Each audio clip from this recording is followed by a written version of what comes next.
It is 6 a.m. in the Mile High City on this Monday, November 3rd, 2025. Good morning, Denver, Colorado. You've tuned in to the Jeff and Bill Show, News Talk 710 KNUS. I'm your co-host, Jeff Hunt, along with Bill Thorpe, bringing you the freshest insights, hottest takes from the right, left, and center. Bill, are you all out of candy? No. No. We did not have the number of teenagers. Where y'all at? That normally all show up late. Your house didn't get teepeed? No, nothing. That doesn't happen. Not in our neighborhood because, again, too many kids, too many eyewitnesses. Too many Ring doorbells. Too. Yeah. Oh, way too many now. Right around 8 o'clock, it normally transitions into the teenagers, and it just petered out. We did have the young kids kicking it off right around 5:30, rolled into 6:30 to 7, right around 7ish. You make that transition more into the middle schoolers, and then after the middle schoolers started tapping out around 8:30, nothing. So I'm fine. I have extra candy. My wife, a little chagrined by that. She's like, "You planned this?" I'm like, "No, it just worked out well." What a weekend! Yeah. You had Halloween on Friday. Yeah. Saturday, you had the World Series. Yeah, right. Wasn't that Saturday? Yeah. And then Sunday, the Broncos game. Yeah, Sunday Broncos game. It was like every day. Oh, it was wonderful. And my Newcastle Magpies didn't do so well Sunday morning, so that was a little depressing. So it was really bad. We went to West Ham. It's a team that has not won in their home stadium for months. Oh boy. And we gave them something to cheer for. In fact, this is how bad it was, okay? West Ham fans are so disgruntled, they were planning a protest after the match because they assumed they were going to lose. And they beat us. Yeah, good job. Sports-oriented protests. That's something we don't have in this. No, we don't. No, country. We don't. And it's very British. You know what they were going to do? Is it? They were going to have there are two ways that the fans protest their clubs in England, and it's hilariously British. One is we show up late, or and the second one is we stay too long. So literally, if they want to protest, they will not show up until a particular minute in the game. Like if it's 10 minutes in or 5, whatever it is, they won't show up until then. Or after the game, they will sit there in silence for like a half an hour afterwards. Those are the two most British protests ever as far as sports. Yeah. I know. Hilarious. Yeah. Can we get a Rockies protest going on? Oh, I wish. And the thing is, you could convince a whole bunch of Rockies fans to hang around after the game because the stadium's so beautiful. Like, okay, sure, I'll hang for another hour. Old food court. Yeah, exactly. So, yeah, that would actually work. But, yeah, that was kind of funny. So, we laid it. Was a big egg. But then the Broncos, holy crap. Are we good now? I don't know. I'm afraid to say that. It's really scary. My son was talking to me. He goes, gosh, we're squeaking by on these victories, and we're barely winning all this stuff. And I was like, brother, let me tell you about the 1998 Denver Broncos, who went to the Super Bowl as a wild card team. Yeah. And then, made it all the way and became Super Bowl champs. So sometimes eking out little victories is all you need. And then the one time we had just an absolutely incredible team, and then the Jacksonville Jaguars come in and punch us in the gooch and then take it. And you're like, hang on, what happened there?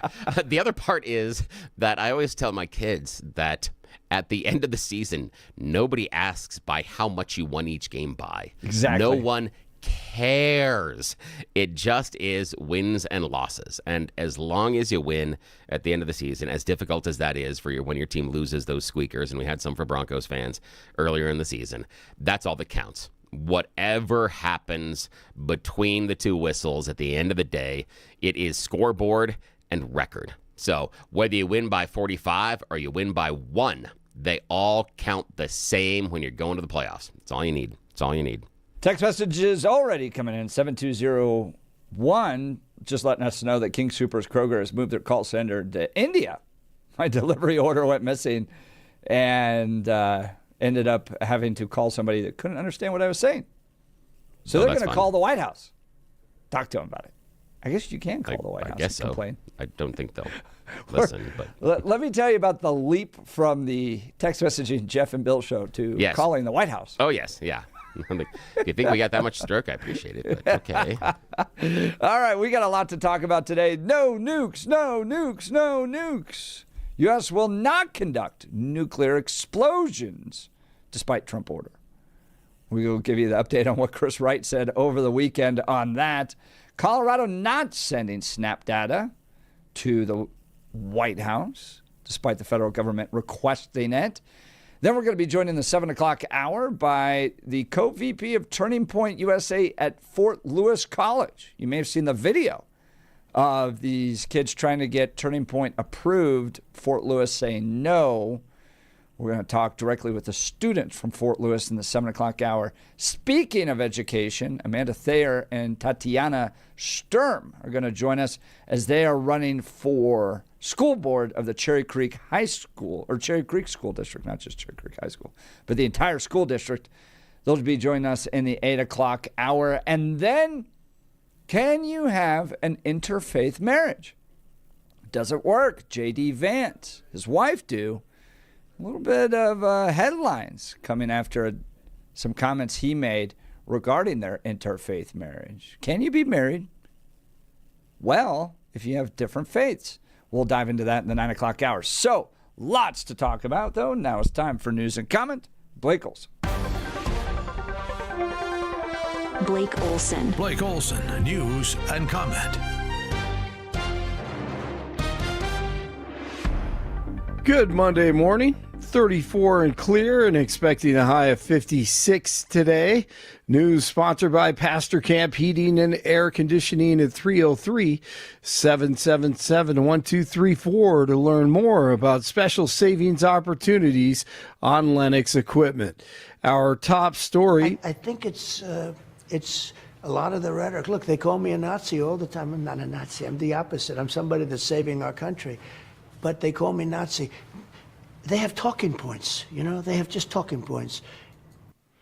And DJT on 60 Minutes Sunday with those talking points. There's still no clear sign of when the Schumer shutdown may end, but food assistance payments could be making a return soon. Governor Polis celebrating a ruling from two federal judges who want the Trump administration to partially fund the SNAP benefits. Polis cautioned recipients there would likely be at least a 1 to 3 week period of work the federal government would have to do to get the money out.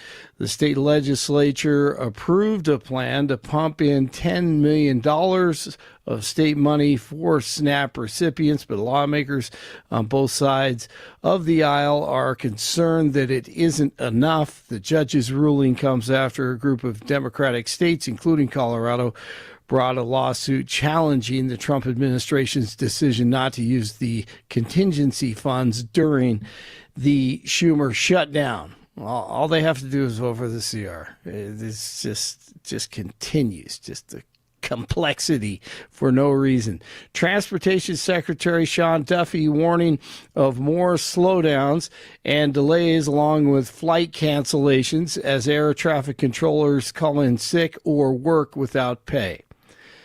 All right, the Broncos in Houston, 44 seconds to go, tied at 15 on their own 39 on Sunday, and it helps set up what would be the winner. Nix. Pressure comes, he runs. There's room to run. Look at the real estate for Bo Nix, and out of bounds at the Houston 36. Huge play. Helps sets up Will Lutz, 34-yard field goal for the win. Broncos 18 to 15. That does not sound like a football score, does it? Bo Nix. Well, we knew it was going to be a patient game. They don't lead the league in yards and points for no reason. They're a good team. It's not by a fluke. So we knew it was going to be tough sledding, but I thought we did a good job managing the situations, and we played a little bit of a field position battle there at the very end. And we knew it was a matter of time until there was just a drive that we went down and scored and had a big one in the first half, big one in the second half, and then led to the field goal there at the end. So we knew it wasn't going to be easy, but we also knew our defense was going to play really well like they did. Yes, they did. Nix, 173 yards, 2 touchdowns, 1 INT. Broncos have won 6 in a row now, 7-2, and lead the AFC West. Broncos knocked C.J. Stroud, the quarterback, out of the game in the second. Raiders at Mile High in 4 days. 4 days, and they take on the Raiders. So a short week. Chargers are second in the West, and the Chiefs third in the AFC West right now, as that race will continue to heat up here in the next few weeks. Every week is huge. A man has been hospitalized after a fall at El Dorado Canyon State Park. The Boulder County Sheriff's Office says the 69-year-old man was climbing the Chalkstone route with a partner on Sunday. He fell about 70 feet and was unresponsive when rescue personnel arrived. They gave him CPR and able to carry him to an ambulance during the nearly 2-hour rescue. Thank God he is alive. Police searching for a suspect following a deadly shooting in Northwest Aurora. It happened in the 1500 block of Macon Street on October 25th. A 34-year-old Aurora man died from his injuries. Investigators announced Friday that 40-year-old Marcus Marcellus Harper McCrae is being sought on a first-degree murder warrant. McCrae is considered armed and dangerous and should not be approached by the public. CU Buffs destroyed over the weekend in Boulder 52 to 17. Bro, at this point, what are they thinking with regards to Prime? There's got to be some changes made. I don't think so, because he's helping them make too much money. Yeah. I think they'll. Here's what he had to say, and then I'll talk about it. Yeah, I don't want to. I'm trying my best not to say what I want to say, and I'm trying my best not to give everything, but I'm trying to be transparent, because you deserve that. You all deserve it. You guys have been truly kind, some of you, most of you, anyway. And I don't get it there about the criticism. I'm telling you, it's on me. Criticize me. I've been criticized when I came out the womb. The doctor didn't even like it. I'm good. So it's on me. But I know what the situation is. I know what the problem is, and I'll fix it. Okay. So I think if he wants to stay, I think you have to give him another year, because he has generated so much revenue, not only into the football program, but losses. Into the school. Yeah, these are big losses. This is not lost by a field goal here. Yeah. It's like 40-point losses in a row. Have you seen the big pile of money? I mean, I understand there's a big pile of points. No, but have you seen the big pile of money? Yes. He's bringing to the school. Absolutely. I mean, huge piles of money. Yeah. Yes, they're losing, but again, big piles of money. And big piles of money argue very well. Yeah, I agree. I think if you can milk it for another year and make as much money as possible, win some games here and there, go 500, and you continue to make, sooner or later, the base is going to get tired of this. They're probably already tired of it, and they should be. Here's my critique. His coaching staff, real quickly, he's going to have to. They're going to be the fall guys. Everyone's going to be gone. He hires his friends who really, they're great players, but they haven't coached college football. Like Warren Sapp, right? Warren Sapp is one.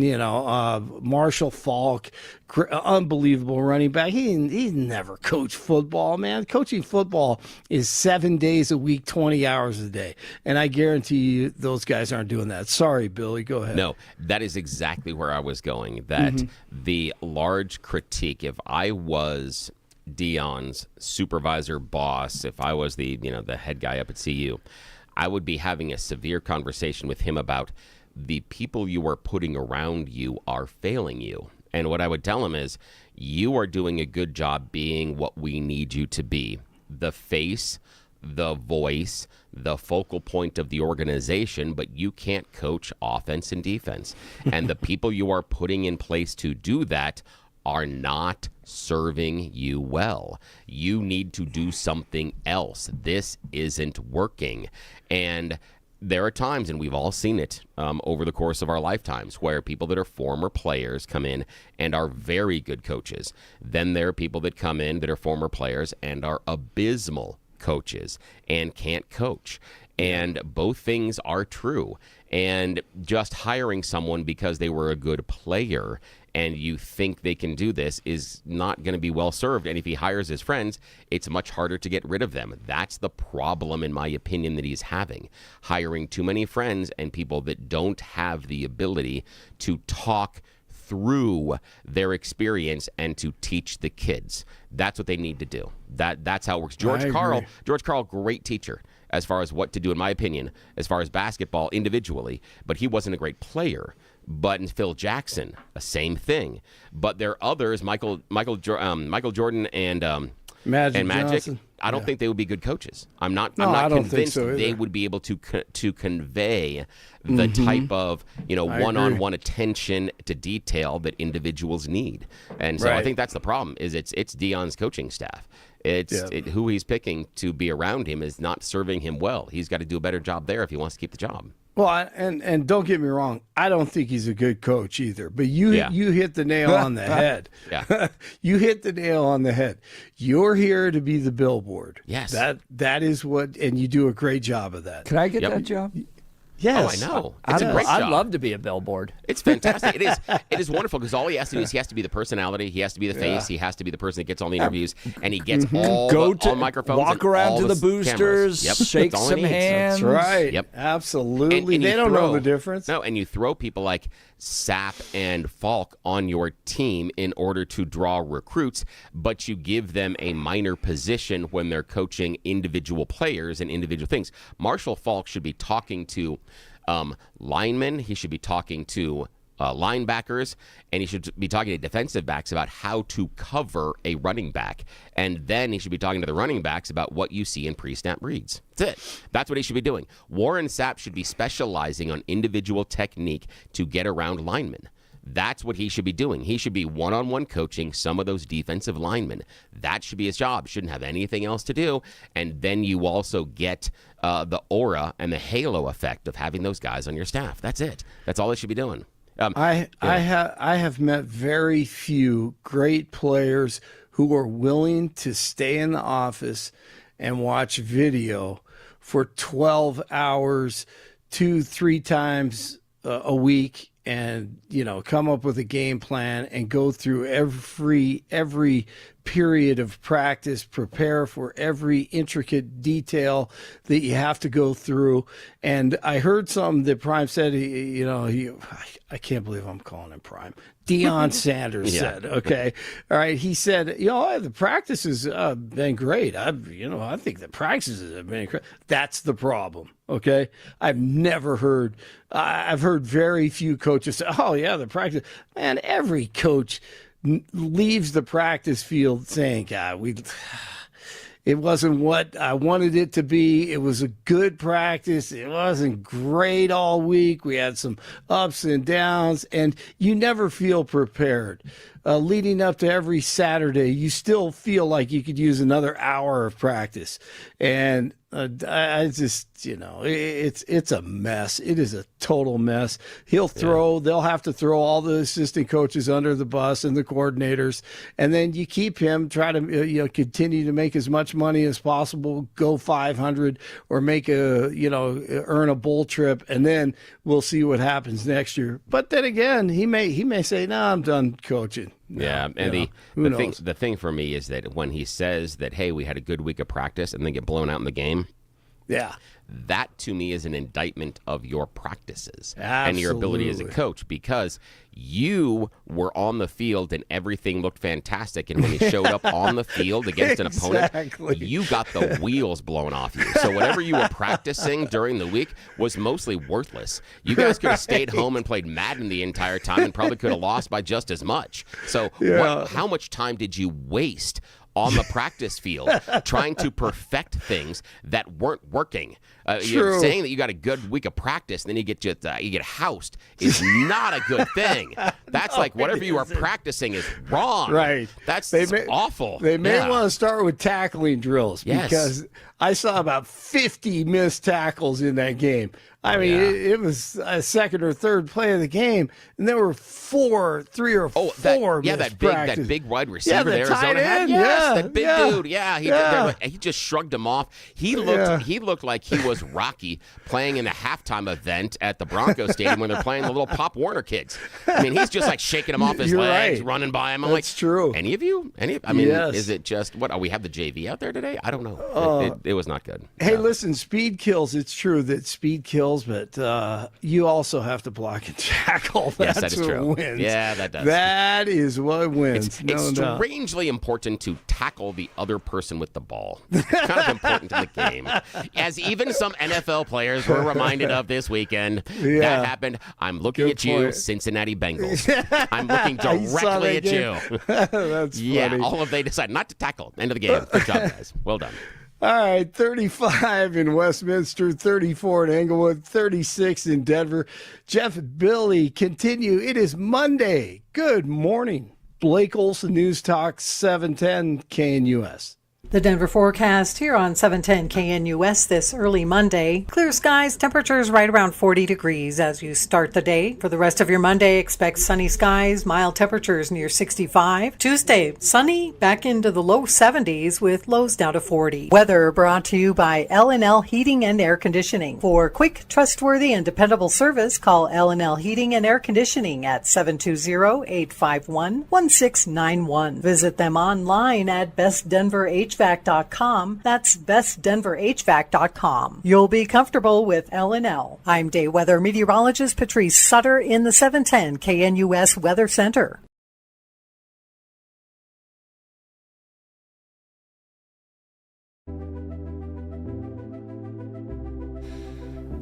Welcome back to the Jeff and Bill Show. Our friends at Ground News. U.S. will not conduct nuclear explosions despite Trump order. On Sunday, Energy Secretary and Coloradan Chris Wright said tests ordered by President Donald Trump will not include nuclear explosions in the Nevada desert, calling them system tests focused on weapons components. New York Times talked about that when Trump first made that comment that he might just be mentioning, because it came through on a Truth Social post, he might just be talking about the components around it because Russia is testing their missiles, not necessarily the warheads themselves, but the missiles. Yeah, delivery systems. China, same thing too. So maybe Trump's talking about that. Following a social media announcement last week, President Donald Trump posted that he had instructed the Department of War to restart testing U.S. nuclear weapons after decades without detonations at Nevada National Security Site. Using simulation and computation, Wright said, with our science and our computation power. Computation power. We can simulate incredibly accurately exactly what will happen in a nuclear explosion. And the tests will verify weapons set up without detonations. Defense Secretary Pete Hegseth said on Friday the Pentagon is moving quickly on the president's directive, while the Kremlin warned Russia will resume testing if the U.S. does, and lawmakers and international observers urged transparency. The treaty record shows the U.S. signed but did not ratify the Comprehensive Nuclear Test Ban Treaty, and Russia and the United States together hold around 90% of global nuclear weapons. I'd said back then that I thought this was just more of a message sent to Russia than anything else. And but yeah, no mushroom clouds out on the horizon. Yeah, no, which no glass is exactly what we talked about. Creation. Yeah, which was not going to really happen. And again, if he was doing this to, rattle his saber and show how big and tough he is to Russia and China, they both looked at him and went, "You're not blowing stuff up. Shut up." This. It was another one of those things that where they look at him side eye, kind of like, "Do you understand what you're talking about?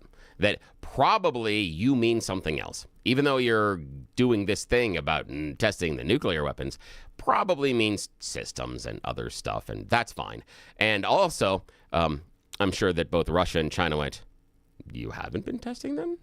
Interesting bit of information. Thank you, Mr. Trump, that you haven't been testing these things at all, which is not true. Of course we test them because you don't spend billions and billions of dollars and then don't test them. I don't know. Do you remember seeing that 60 Minutes episode? This was a few years ago where they went into the nuclear silos and they were still being run on floppy disks. Oh, yeah. But that's an upgrade problem. That's a thing that we don't want to spend. We don't want to spend money in order to upgrade them. However, there is an argument that when we get so far ahead in technology, being so old in technology makes it much more difficult to hack and manipulate because they don't know how. It's like when Doge showed up and they started looking through some of the stuff with Social Security and other things, and they're like, this is obvious fraud. And they're like, no, this is just a coding language you've never worked with. You don't understand how it codes with. When they put those paper files in that. Yeah, which that seems a little silly too, but okay, yeah. That is one of those things like, no, this is so old, you haven't coded this before. Just like there are people in radio right now that I could describe skills that I needed 30 years ago, and they would look at me like, what? Yeah, and what I'm referring to is balancing POTS lines. And POTS lines are the traditional trunk lines that run from the ground lines that run from the phone companies. And so those are the typical phone lines used to run into your house. In order to get an air quality signal, you used to have to run two of them at the same time, and then you'd have to put them in the same phase and balance them. Otherwise, it wouldn't work. That was fun. But you talk to a kid about that today, and they'd go, I push button on phone. Phone talk to satellite. Satellite make call. You silly man. Yeah, there'd be nothing else there. Yeah, I was hoping that the next No Kings rally would be a bunch of 60-year-old or boomers, 60, 70, 80-year-olds going, no nukes, no nukes, no That would nukes. be fun. On a side note, just we always talk about nuclear energy here. Saw a marketing thing past week or so. Absolutely hilarious. Person said, one of the worst things that nuclear energy ever did is take their name from a bomb. If they would have called it something else, probably could have sold it a lot better. They just said that, when we're worried about nuclear bombs, and they said this is the time in which it's the Cold War. You probably should have picked something else. Anything else would have been better. And it was a symposium kind of a thing, a conversation about how important marketing decisions are at the core based on naming things. And the person's like, what do you mean? And he goes, nuclear energy. He goes, what? He goes, they named it after a bomb. Could you have chosen a worse name? They could have chosen anything else. They could have chosen magic atomic energy. They could have chosen, they could have chosen anything else. Magical kitten energy. It didn't matter. Whatever the other name would have been better. So it's just kind of this interesting about marketing. It is amazing to me that so much of our technology comes from rocks. In the mining of minerals out of rocks, we have been able to create computers and energy and all this, all from rocks. Way to go, humanity. We made rocks do things like AI computations. All right, would love to hear from you. Give us a call, 303-696-1971. Text us on the Dan Caplis Law text line at 720-819-5115. Jason in Denver on the text line reminding us that it could be worse with regards to CU football. We could have Jordan hanging around all day on the field. Not Michael Jordan. Jordan, Bill Belichick's girlfriend.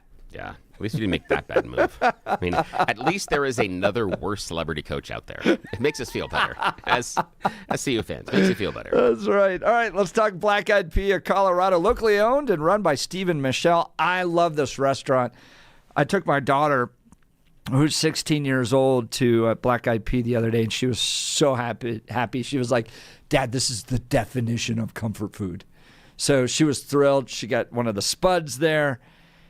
And she was remarking just about how nice it is to eat at a restaurant that doesn't try to cut corners and serve you lower quality food. And then she went into a big diatribe about how terrible Chipotle is these days.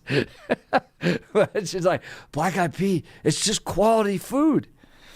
Locally owned and run by Steve and Michelle. They've got 8 locations. There's sure to be one near you. We drove by it, Bill, Sunday afternoon after church. Yeah. We were going to visit my mother-in-law. And the Black Eyed Pea in Parker was completely full. The parking lot, wonderful. Completely That is a wonderful treat after church. I'm just saying. Yeah, That's exactly. a great idea. To get the kids, hey, quiet. Stop talking and goofing around. We'll go let you order dessert at Black Eyed Pea. Come We'll on. let you get the giant chocolate cake. Exactly. Yes, we're all going to have lunch. We'll have a late breakfast or early lunch, and you get the giant chocolate cake. It's a wonderful motivator. Thanksgiving's going to be here in less than a month. And you can be thankful that you don't actually have to cook if you don't want to. The Black Eyed Pea will be open on Thanksgiving Day from 10 a.m. to 4 p.m. We'll be serving your favorite holidays food, roast turkey and stuffing, glazed country ham, slow-cooked pot roast, and your choice of 2 sides. For dessert, choose between pumpkin and pecan pie or the cherry cobbler. Perfect for the whole family. And heads up, holiday catering is available if you're doing that family gathering at home this year. Black Eyed Pea gift cards are always perfect for your spouse, birthday favors, or holiday presents, or as a thank you to someone special. Get them a gift card. My family loves this restaurant. All 3 generations do. I know you will as well. Keep it in Colorado. Make it Maha, locally sourced. Visit Black Eyed Pea near you. All right, we'll continue. Phone line starting to light up. You're listening to The Jeff and Bill Show. This is Denver's talk leader, News Talk 710, KNUS.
Apparently we got boy bands.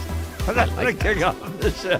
Who knew? Who knew the kids from One Direction were such big fans? Appreciate you guys. Thank you so much, Harry. Appreciate that. I love that. That was cool. No nukes. No. I was so hoping that the next No Kings rally would be a no nukes rally. Because the boomers, you could just tell it's their last go around to relive the 60s. Yeah. I was talking to people that are in their 80s, and they were even saying to me, I used to protest. Yeah, I used to do this. Yeah, I'm reliving my youth. Yep. It's easier than bungee jumping, just saying. Headline out of Ground News, U.S. will not conduct nuclear explosions despite Trump order. Energy Secretary in Colorado, Chris Wright, said over the weekend that, no, this has to do with system tests focused on weapon components, not actual nuclear explosions, which... I kind of thought Trump was taking us back to the glory of the days of the 70s and 80s.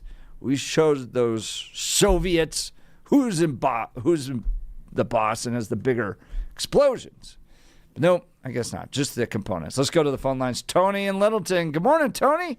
You're on with Jeff and Bill. Good morning, guys. Morning. How are you?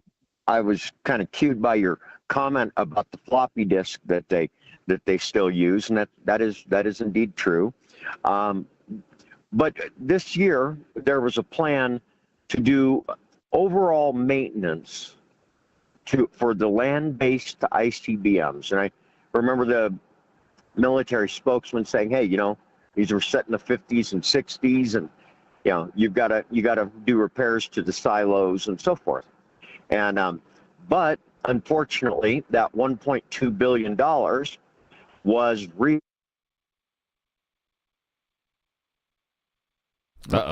lost you, Tony. So that you said the gone. Wait, you said the $1.2 billion was and then we lost you. So where did the $1.2 billion go?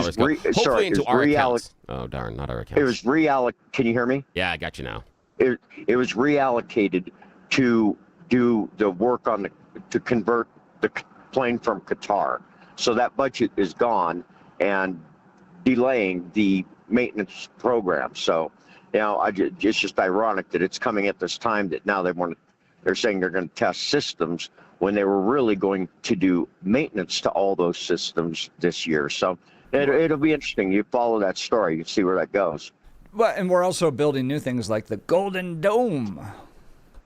That'll never work. Yeah, I'm not sure that the Golden Dome is ever really going to happen. But here, nonetheless, just thought I'd share that. You guys have a great morning. All right, thanks, Tony. Thanks. Bill, let's pull up the audio on the Colorado not sending SNAP data. This was kind of interesting from Brooke Rollins, who's the Secretary of Agriculture, I believe, USDA. She says that on her first day as USDA Secretary, they asked every state to send their SNAP data so they could make sure that illegal immigrants weren't getting benefits meant for American families. 29 states stepped up, 21 states refused, including Colorado. And 2 have even sued the Secretary of Ag for even asking, why would you ask us for these lists? So this was Secretary Rollins over the weekend on Fox. Day one of USDA, February 13th, is we sent letters to every governor in America being very clear that no illegal aliens can use SNAP. 0, 0, 0. We asked every state for the first time in history, and this was in February, to send us their data and let us, with DOJ and a war room, actually start going through this data to better understand how this explosion of SNAP benefits happened under Joe Biden. We increased almost 40% on this program in just a couple of years under the Biden administration. Of course, we know they were trying to buy the election, but that's a conversation for another time. And since we have asked for that data, 29 states have complied. Of course, almost all the red states, a couple of couple blue states too. But in that data, and I haven't talked about this yet publicly, in that data we've studied about $100 billion in spend. We have found thousands and thousands of illegal use of the EBT card. We have been moving people off of SNAP. We've got almost 700,000 people, I think, we've moved off just since the president took office. We've arrested about 118 people. So this has been ongoing. But, Rachel, to your point, what this conversation has allowed is a national spotlight on a broken and corrupt program. We found one guy in 6 different states getting a benefit. We found about 5,000 people that are dead who are still getting benefits. Like, it is time to drastically reform this program so that we can make sure that those who are truly needy, truly vulnerable, are getting what they need, and the rest of the corruption goes away and we can serve the American taxpayer. That's Secretary Brooke Rollins, USDA. Now, Bill, we have about 600,000 Coloradans that are on SNAP, and the state has engaged in 2 activities right now in light of the government shutdown. One is that they have allocated $10 million, which I think will cover like a week or $2 on for SNAP. It's not going to cover much. It won't even get the whole month done. So you have $10 million state funding going to SNAP. They're suing. They're part of an effort with a number of other states to unlock reserves that exist at the federal level, but that won't even get through, I think, barely a month of SNAP funding. So you have that going on. But meanwhile, Colorado not sending SNAP data to the federal government, which is just wild because that's federal dollars. That's the fact that they're not responding with data for the federal government that's providing the money. To be clear that no dollars are going to illegal immigrants, which I know in Colorado, they absolutely are. So we're in a position now where people are not getting their money. The state's diving in, is already in debt, diving into an additional $10 million to try to fund that, using the power of the Attorney General to sue the federal government, and then not providing the data to the federal government so they can make sure that illegal immigrants aren't getting it. And then they're not getting, the people on SNAP aren't getting the money. Welcome to our government. The thing is, with that that explainer there by Secretary Rollins, I didn't hear really be that clear outlined how many illegals are there. Because she talked about thousands of illegal uses.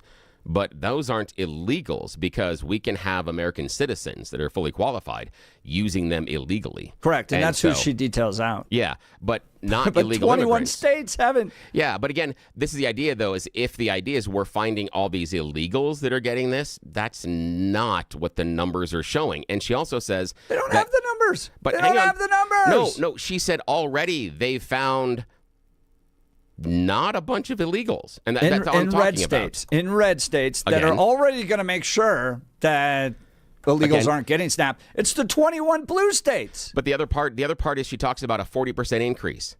40% increase of what? And the only reason I'm asking about that is I can't find a 40% increase. There wasn't a 40% increase in beneficiaries, and there wasn't a 40% increase in benefits. So I'm not saying she's wrong about it, but I don't know what she's talking about. When she says there was a 40% increase, what is the increase? Because that's the pain point that she identifies early on. She says, we know under the Biden administration there was a 40% increase, but she doesn't define increase in what. And I could just be too stupid at 6:44 in the morning here on 710 KNUS to figure it out. But so far, my little tappy with the Google machine and other search engines don't show a 40% increase in either beneficiaries or benefits. All right. So I'm curious. We're beating the statistic to death. And she may be wrong in that. But the bigger issue, why isn't Colorado sending SNAP benefit data back to the federal government? This is like the flock camera issues. They know there's illegals here. They know money's being spent on illegals, and they're doing their best to hide it. That's why the state won't send it back. This isn't their money. This comes from the federal government. The federal government has every right to know who the heck is getting the money. And Colorado's not sending that data back? Well, and I understand that. And I agree Colorado probably should send the data back. But do we have any confidence that the administration will be able to analyze and tell us anything accurately, because so far the person in charge that's requesting it, Secretary Brooke Rollins, tells us a 40% increase that I can't find. I'm not saying that she's lying about it, but the easiest thing when you talk about a 40% increase is either in benefits or beneficiaries. That would be the assumption in the statement. And my assumption evidently is wrong, because none of that works. And also she talks about going ahead and doging it. Doge didn't find a hell of a lot of fraud. You know why? Nobody's been charged. Nobody's been charged. In fact, the one thing that the DOJ did do earlier this year was back in May, they charged a bunch of people for fraud on SNAP that was multi-million dollars. And that's fantastic. And that could be part of the pool of the illegal use that the secretary is talking about. But that's not based on the lists that they got from the states, nor any of their analyses by Doge of the process. So can we even touch the process when we have seen so far demonstrated to us Doge numbers were off? So would we even trust them to do the maths right? Would you even trust them? Well, then why wouldn't you just send it to them anyways? Like if you're concerned that they can't do the math right or they're not going to find any fraud, well, who cares? But in this case, the state of Colorado willing to dive into its own reserves, take $10 million out to continue SNAP when John Hickenlooper and Michael Bennett won't vote to open the government.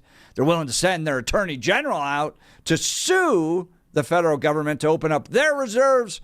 But can we just make sure that illegal immigrants in the state of Colorado aren't getting SNAP benefits, which they are not legally allowed to access in the first place? No, we won't send that data. Yeah, right. I agree with you. The Colorado should send the data, but they also should do the back end work and understand that the administration likely will find that 2 + 2 = 5.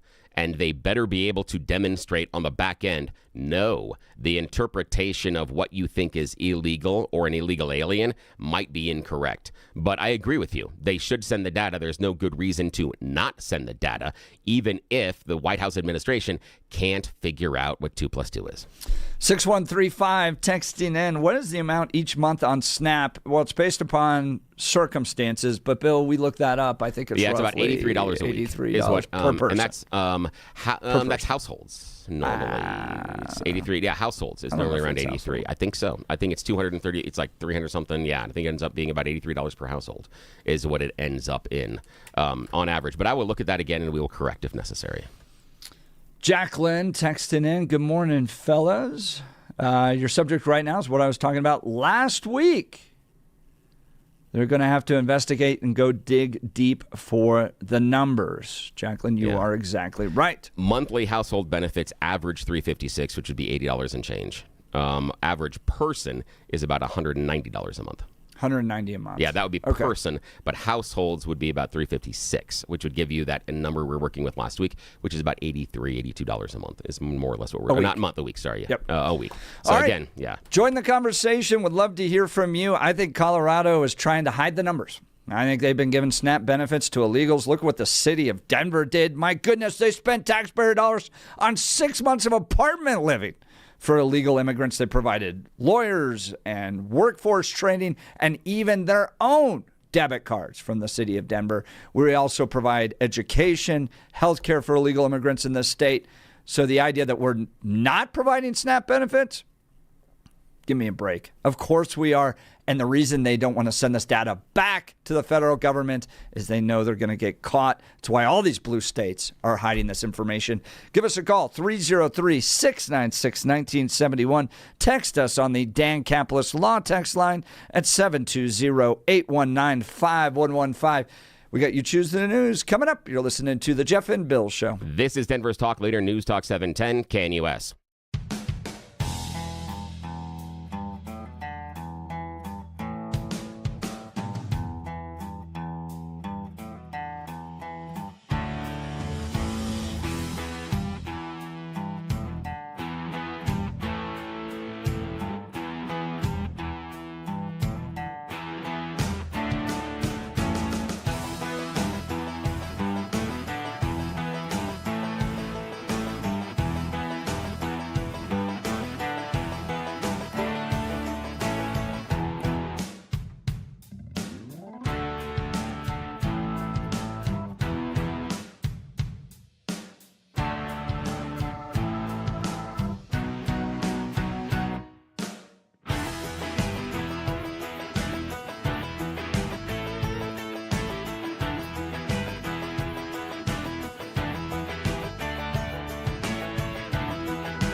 Phone lines are hot as we discuss the state of Colorado not sending SNAP benefit data back to the federal government in order for review to see if illegal immigrants are getting SNAP benefits. But we'll continue that debate into the next hour. Now it's time for a moment of levity with Bill Thorpe's You Choose the News. Yes, it's that time of the morning where we get to make questionable decisions. It's America's favorite fake radio news game show. You Choose the News. You know how this works. I have scoured the interwebs for really silly stories about us humans and given them more ridiculous headlines so that we can play this fake radio news game show with you, because nobody in charge is awake until the top of the hour at 7. Yes, when left unsupervised, Jeff and I will take full advantage, and we enjoy playing along with you. As always, Blake Olson joins us from the news department.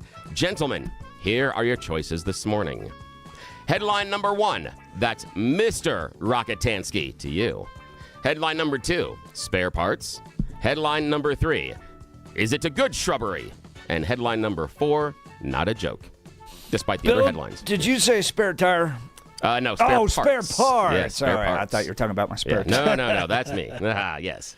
Your choice, spare parts? Yes, spare parts. Alrighty. Here we find ourselves in Hopkinsville, Kentucky. A Kentucky woman recently was doing something nice to try to save some money. She was ordering some of her medication through the mail, but instead of the valuable pills that were going to help her extend her life and feel better, she received some spare parts.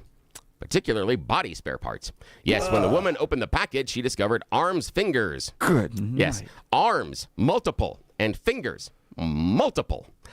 The issue is a mistake, obviously, through the freight and the courier. Coroner reports that what happens is sometimes body parts are shipped during transplants or for research when people are testing, hey, can I reattach this to such and such, and do I have the technique right? So, yeah, they ship the body parts that way. So, yes, she received fingies and arms. Halloween. What a Halloween. I know. Yes, exactly. She was the most feared house on the entire block. Alrighty. Blake, your choice, sir. That's Mr. Rocketansky to you. Is it a good shrubbery or not a joke? That's Mr. Rocketansky to you, whoever that is. Yes. Oh, you don't know. Alrighty. Here we go. Trivia fans. We're going to all find out something brand new. Rocketansky, trivia question. What major movie character that's been part of a long-term franchise has the name of Rocketansky? You better not tell him you don't know his name, or might be a punchin'. See, earlier this month, Tesla rolled out a brand new firmware update that added a pair of new driving modes for the controversial full self-driving feature. One is sloth mode that relaxes acceleration, stays in their lane. The other one is called Mad Max. It does the opposite. It speeds, swerves through traffic to get to your destination faster. After multiple reports, the full self-driving Tesla is doing exactly that. The National Highway Traffic Safety Administration wants to know more about it. Mad Max? Max's last name is Rocketansky.